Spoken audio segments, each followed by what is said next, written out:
What is good, NIO family? It's Rey-Jay back with another video. And in this one, I wanted to break down what's happening with NIO, Tesla, SPY, Nvda, the QQQ, and a couple of other tickers. And break down why NIO is up almost 10% for the day in a very explosive move. I was talking about how NIO is going to see a big push coming very soon as we approach June. And so far, it's building more and more strength. But the question is, what's going to happen moving forward? I'm going to give you guys my opinions. Let me first mention that I'm not a financial planner. Take nothing I say as financial advice. And also, if you guys can, please smash the like button if you want to see more videos like this. It not only benefits me, it benefits the entire community as a whole. Anyways, let's talk about what's happening for tomorrow. Tomorrow is going to be Friday, May 31st, 2024, the last day of May. And please know that we have the PCE data report coming out. What is PCE? This is a very important economic indicator. PCE is another version of CPI that the Fed tends to prefer, and it's going to be very important for how the market ends up moving. Now, please note that when the last CPI came out for the month of April, so this is the CPI chart, CPI is already out for April. PCE is going to kind of like reflect that. It's also somewhat affected by CPI.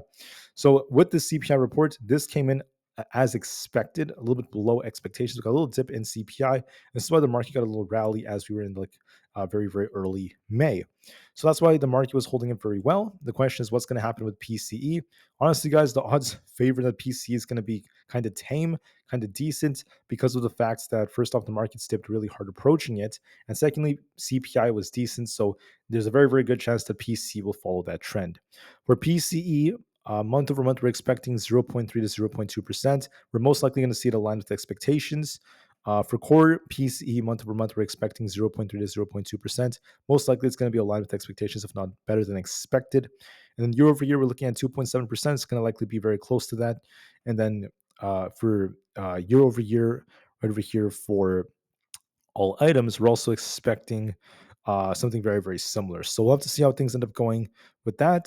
On the core side, we're expecting 2.8%, and we'll see how things end up going moving forward. But in my personal opinion, we're most likely going to get a very tame PCE. The odds favor the market bouncing. I'm not going to promise that. It does depend on different factors, so we'll just wait and see. But that is very probable based off what CPI gave us. Now, for more information about the markets, we just had Costco and Dell announce their earnings. Costco actually beat profits and sales forecasts, but the stock has dropped from record highs. So overall, net income saw a very, very nice amount of growth. Total revenue was up 9.1%, and we saw a lot of good growth overall. The same store sales rose 7.7%. Not bad whatsoever. So good EPS and revenue. Their forecasts are decent overall, but unfortunately, it wasn't enough for it to just continue to push. It's kind of flat right now in the after hours. Dell is also doing relatively decent. We had their earnings come out. You guys can see right here, their first quarter revenue was about 22 billion, up above expectations. And then their EPS, excuse me, the EPS was not bad. For their forecasts, things are actually not too bad as well. Very close to what expectations are. So far, so good from Dell. And we're looking at some interesting looking results. Moving forward, when it comes to NIO, the news has come out that NIO is in the spotlight as China is preparing for big investments in solid state battery research. That's going to be very, very good for them because the Chinese government is investing more in this, and they're planning to distribute $830 million in state funding amongst the different companies. That's going to be very useful for NIO, for their constant growth, and for more innovation. Very, very awesome stuff in my personal opinion. On top of this, NIO is going to be launching a flagship SUV EL8 in Europe on June 13th. That's going to be very, very great for them as well, as it's going to lead to a lot more growth, a lot more excitement amongst shareholders. Looking at the current share price, we had about 69 million volume. Volume is going up as we're approaching the June period, and we have deliveries coming out in just a couple of days. So far, things are looking pretty good for the share price. Bank of America Securities gave NIO a neutral rating, which is not bad whatsoever. And this has more potential, in my opinion, so I can't wait for what else the future holds. But so far, things are showing lots and lots of improvements. On top of all of this, guys, I wanted to make it very clear that when it comes to the way things are moving, NIO is continuing to grow, and we're going to be looking for new developments as well as time progresses. I personally am very, very excited for what's about to come with this, and I think that there's more upside coming. But it also depends on the PCE data report. If we get a sell-off after PCE comes out, sorry guys, let me just fix this for 1 second. We're going to be looking for a dip back down towards 5.13. If we continue to climb up, we'll be looking for a push for about 5.5. I wouldn't be surprised if we kind of come down a bit. Then after PC, we just try to continue to push to 5.5, consolidate a bit. But I think that there's going to be more upside with the big anticipation of deliveries, and NIO might just continue to try to push all the way up to these highs. So I think NIO has more upside potential, especially as we look at The daily time frame, it might dip a bit and trade sideways at first before it tries to continue, but the daily is looking strong and this does favor more upside in my personal opinion. Now, something different could be said about SPY. SPY is in a very, very critical place right now. We saw this thing close at 522.6, so we'll see if there's a big bounce. If PCE is decent in the market bounces, we have a gap to fill all the way up to about 526. If we get a rug pull tomorrow, we're going to be looking for a dip all the way down to 521. Losing that takes us down to 518 to 517. I personally favor that SPY will bounce as a little bit more likely as a possibility, but we'll just have to wait and see just to be safe. Tesla's building a lot of strength right now. If we look at the 4-hour time frame, let me look it up like this. And you guys can see we have a nice accumulation structure on Tesla. You could even argue this is kind of resembling like a cup and handle like structure, but I can't make any promises yet. And it looks to me like it's trying to push on the 4-hour time frame for us to be approaching 180 plus. So that's going to be very useful for us moving forward. And there's most definitely more potential for this in my personal opinion. Break 180, then look at 182, then eventually 186. And we have this support all the way down here at 176 and then 175. I think that this could easily push higher if we get a decent PCE. So I'll be looking for a push for 180 and see how things end up going. For the QQQ, we came all the way down to 450, the target I had. Whoops, sorry about that, guys.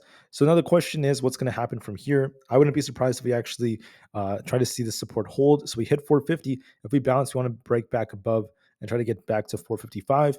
If we lose 450, we're going to be dipping all the way down to at least 448, if not lower levels like 446. For now, the chart is kind of like it's been dropping really hard. So let's see if 450 holds us. If we get that bounce, it depends on PCE, but there is a chance it could bounce. Apple's also looking bullish, trying to push higher. Going to be looking for a push for 192 plus.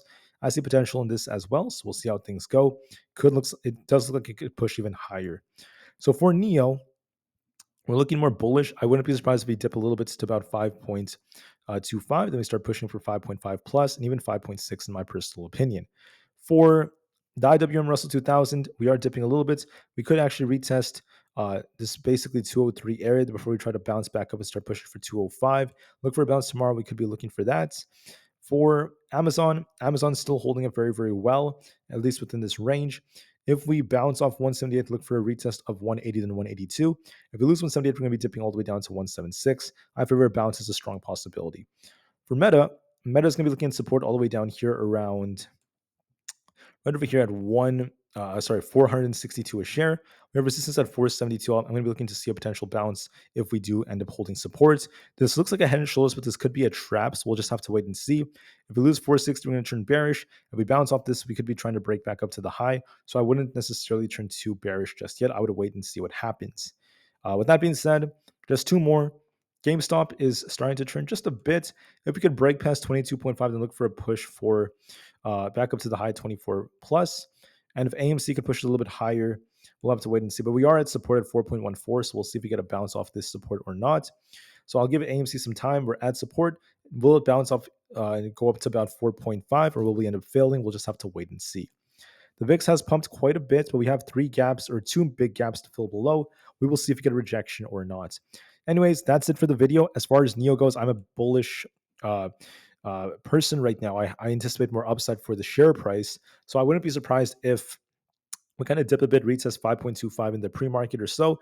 Then we start pushing higher and we start going all the way up to new breakout levels to 5.5 or higher as we approach the next couple of trading days.